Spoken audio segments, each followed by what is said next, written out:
மாம்சமான திரையை என்று கிழித்து புது வழி திறந்தீ. மாம்சமான திரையை என்று கிழித்து புது வழி திறந்தீ. மகா மகா பரிசுத்தவும் திருச்சமூகம் நுழைய செய்தி. மகா மகா பரிசுத்தவும் திருச்சமூகம் நுழைய செய்தி. வல்லமையும் மகிமையும் தகப்பனே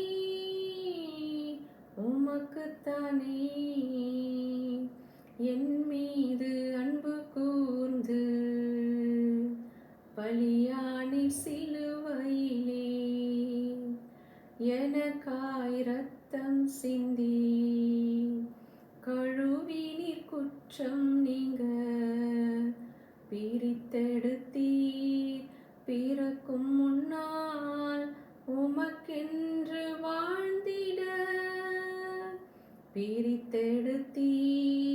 பிறக்கும் முன்னால் உமக்கென்று வாழ்ந்திட ஆராதனை உமக்கே அனுதினமும் உமக்கே. ஆராதனை உமக்கே அனுதினமும் உமக்கே. மனிதனுக்காக தேவன் இறங்கி வந்து பலியாகி நம்மை அவரோடு பிதாவோடு ஒப்புரவாக்கினார். ஸோ எத்தனை நல்ல தேவன் பாருங்களேன். அவருடைய மாம்சத்தின் திரை அங்கு கிழிக்கப்பட்டது. சிலுவையில் என்ன நடந்தது? சிலுவையில் அவருடைய சரீரம் கிழிக்கப்பட்டதுனால நமக்கும் தேவனுக்கும் இருந்த அந்த பிரிவாகிய அந்த திரைச்சீலை வந்து ரெண்டாக கிழிந்து நாம் பிதாவாகிய தேவனிடத்தில் ஒப்புரவாகும்படி நம்மை வந்து அவருடைய இரத்தத்தினால் கழுவினாராம். எப்படிப்பட்ட ஒரு கிரயத்தை ஆண்டவர் நமக்கு கொடுத்திருக்கிறார்.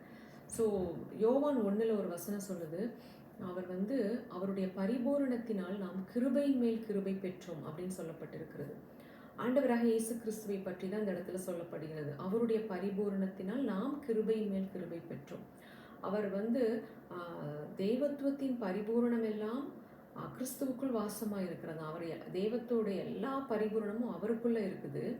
ஆனால் இந்த இடத்துல பரிபூர்ணம் என்று சொல்லப்படுவது நாம் கிருபையை பெற்றுக்கொள்வதற்காக அவர் அங்கே எதிலே பரிபூரணப்படுத்தப்பட்டார் என்றால் எபிரேயர்ல சொல்லப்படுகிறது, அவர் வந்து அநேக பிள்ளைகளை மகிமையில் கொண்டு வந்து சேர்ப்பதற்காக மகிமையின் கர்த்தரை உபத்திரவங்களினால் பூரணப்படுத்துவது அவருக்கு சித்தமா இருந்ததாம். அப்ப பாருங்க, இந்த உலகத்துல இருக்கிற எல்லா பாடுகளினாலும் உபத்திரவங்களினாலும் அங்கே அவர் பரிபூரணப்படுத்தப்பட்டார். எத்தனை நல்ல தேவன். நம்மை படைத்தவர் நாமும் பாவம் செய்து விழுந்து போய் இந்த பாதாளத்திற்குள்ள கடந்தோம். நம்மை மீட்டுக் கொள்வதற்காக அவர் இந்த உலகத்துக்கு இறங்கி வந்து நம்மீது விழக்கூடிய அத்தனை வலிகளையும் பாடுகளையும் மரணத்தையும் அவர் ஏற்றுக்கொண்டு நம்மை விடுதலையாக்கி இருக்கிறார். எத்தனை நல்ல தேவன். ஸோ இந்த மனித வாழ்க்கையின் பரிபூரணம் எதுல இருக்குன்னா இந்த அன்பை அறிந்து கொள்வதில் தான் இருக்கு. ஸோ நமக்கு கிருபையின் மேல் கிருபை பெற்றுக் கொடுத்தாராம். கிருபை என்பது தகுதி இல்லாத நமக்கு பரத்திலிருந்து வந்த அந்த ஒரு தயவு. ஸோ நம்மை மீட்டுக் கொள்வதற்காக, நாம் சுகமா இருப்பதற்காக, நாம் மரணத்தின் அதிகாரியான பிசாசிடமிருந்து விடுதலை பெறுவதற்காக அவர் தன்னுடைய மரணத்தின் அதிகாரியான பிசாசை அழித்தார். இந்த வார்த்தை நம்ம வந்து ஆழமாய் சற்று யோசித்து பார்க்கும் பொழுது, அவர் மரணத்தின் வழியாக ஊடுருவி சென்றார். அவருடைய ஆவி கலங்கியது. அந்த கெத்செமனே தோட்டத்துல சிலுவையின் பாடுகள்ல அவருடைய ஆவி கலங்கியது. அவருடைய ஆத்துமாவை மரணத்தில் ஊற்றினார். அவருடைய சரீரமும் அங்கு நொறுக்கப்பட்டது.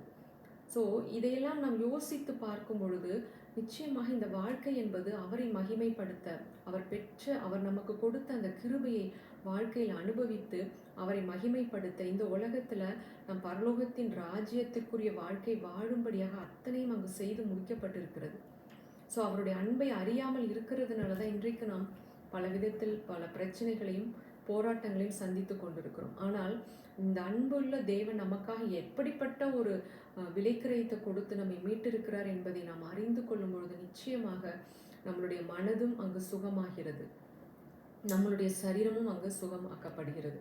அதனால தான் அவர் வார்த்தை சொல்லுகிறது, நித்திய ஆவியினாலே தன்னைத்தானே பழுதற்ற பலியாக ஒப்பு கொடுத்த இயேசு கிறிஸ்துவின் ரத்தம் நம்மளுடைய மனசாட்சியை ஜீவனுள்ள தேவனுக்கு ஊழியம் செய்யும்படி செத்த கிரியைகளற சுத்திகரிப்பது எவ்வளவு நிச்சயம் என்று சொல்லப்பட்டிருக்கிறது. இன்றைக்கு எல்லா பிரச்சனைகளுக்கு ஒரு முடிவு எங்கே இருக்குது தெரியுங்களா? அந்த சிலுவையை நோக்கி பார்க்கும் பொழுது, அந்த சிலுவையில் அடிக்கப்பட்ட அந்த ஆண்டவரை நாம் நோக்கி பார்க்கணும், அதை நினைச்சு பார்க்கணும். நாம் நன்றியோடு அவருக்கு நன்றி சொல்லும் பொழுது நன்றி உணர்வு வேண்டும். அந்த ஆத்துமா என்ற மனதில் எனக்காக அடிக்கப்பட்ட ஆட்டுக்குட்டி அந்த ரத்தத்தை நாம் யோசிக்க யோசிக்க தான் நம்மளுடைய மனசாட்சி அங்கு சுத்தமாகிறது. அப்போ நம்மளுடைய ஆத்துமாவில் அவர் மீது ஒரு அன்பும் ஒரு பிரியமும் அளவு கடந்த நேசமும் உண்டாகும் பொழுது அதுக்கப்புறம் நம்ம பரிசுத்த ஆவியில் நிறைந்து ஜெபிக்கும் பொழுது தான் அங்கே பரிபூரணம் உண்டாகிறது. ஆனால் அந்த ஆத்துமாவில் ஒரு அன்பு இல்லாமல், ஒரு நன்றி உணர்வு இல்லாமல், நமக்காக அடிக்கப்பட்ட ஆட்டுக்குட்டியோட அந்த ரத்தத்தினால் கழுவப்படாமல் நம்ம ஆவியில் நிறைந்து ஜெபிக்கிறதுனால அங்கே ஒரு பிரயோஜனமும் இல்லை. அப்போ முதல்ல நம்மளுடைய ஆத்துமா விடுதலை ஆகணும், ஆத்துமா சுத்திகரிக்கப்படணும். அது எங்கே? ஆண்டவருடைய ரத்தத்தினால.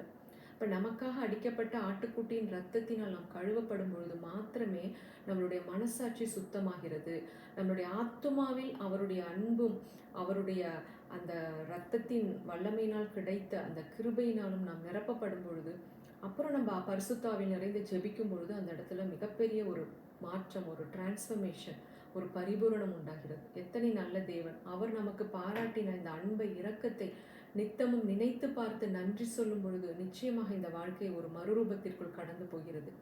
அவர் அதனால்தான் சிலுவை பற்றிய உபதேசம் கெட்டு போகிறவர்களுக்கு பைத்தியம், ஆனால் ரட்சிக்கப்பட்ட நமக்கு அது தேவ பலனா இருக்கிறது. நமக்கு பலன் தேவைப்படுகிறது. அது எங்கே? சிலுவையில் நமக்கு கொடுக்கப்பட்டிருக்கிறது. அதை நாம் யோசித்து தியானித்து அந்த நன்மைகளை நாம் இந்த நாட்களில் பெற்றுக்கொள்ள நாம் அழைக்கப்பட்டிருக்கிறோம்.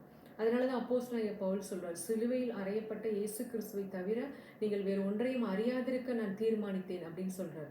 அப்போ இன்றைக்கு நம்ம அநேக நேரங்களில் ஆவியிலிருந்து ஜெபிக்கிறோம், ஆனால் அவர் நமக்கு செய்த நன்மையை, சிலுவையில் பாராட்டின அந்த இரக்கத்தை, கிருபையை, அதில் கிடைத்த வெற்றியை, விடுதலையை, வல்லமையை நாம் உணராமல் நாம் ஜெபிக்கும் பொழுது அந்த இடத்துல நாம் முழுமையான விடுதலை பெற்றுக்கொள்ள முடியல. இந்த நாட்களில் நீங்கள் எப்படிப்பட்ட பிரச்சனைகளாக இருந்தாலும் சரி, அது சரீரத்தை குறித்த பிரச்சனையாக இருக்கலாம், வியாதியாக இருக்கலாம், வறுமையாக இருக்கலாம், குடும்ப உறவுகள் எல்லாத்துக்கும் அங்கே விடை கொடுக்கப்பட்டிருக்கிறது. அப்போ நம்மளுடைய சரீரம் சுகமாக இருக்க அவருடைய சரீரம் அங்கே நொறுக்கப்பட்டது. நாம் உறவுகளோடு சமாதானமாக இருக்க அன்றைக்கு அவர் நிர்வாணமாய் மரித்தார்.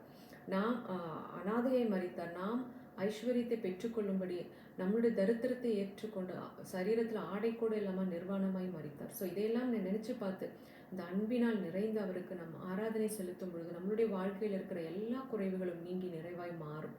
அப்போ இன்றைக்கு நாம் யோசிக்க வேண்டியது, தியானிக்க வேண்டியது எல்லாம் அவர் நமக்கு பாராட்டின அந்த புண்ணியங்களை. அதான் வார்த்தை சொல்லுகிறது, அந்தகாரத்திலிருந்து ஆச்சரியமான ஒளியிடத்திற்கு அழைத்து வந்தவருடைய புண்ணியங்களை அறிவிக்கும்படி நாம் அவர் நம்மை பரிசுத்த ஜாதியாக, சொந்த ஜனமாக, ராஜரீக ஆசாரிய கூட்டமாக நம்மை அழைத்திருக்கிறார். எப்படிப்பட்ட ஒரு மேன்மையான ஒரு இரக்கத்தை, கிருபையை, அழைப்பை, மேன்மையான ஒரு விடுதலை நமக்கு கொடுத்துருக்கிறார் பாருங்க. ஸோ நாம் பேச வேண்டியது, யோசிக்க வேண்டியதெல்லாம் அவர் செஞ்ச புண்ணியம். நம்முடைய பாவங்களை நீக்கி பரிகாரம் பண்ணி அந்த புண்ணியங்களை அறிவிக்கும்படி நாம் அழைக்கப்பட்டிருக்கிறோம். ஸோ இந்த நாட்களில் அவர் நமக்கு சிலுவையில் அடிக்கப்பட்ட ஆண்டவராக இயேசு கிறிஸ்துவோடைய அந்த இரக்கத்தை நோக்கி பார்ப்போம். அவர் நமக்கு கொடுத்த விடுதலை நிச்சயமாக இந்த உலகத்தில் பெற்று heaven and earth life ஆனோம். We are chosen to live a heaven and earth life. Amen. Amen.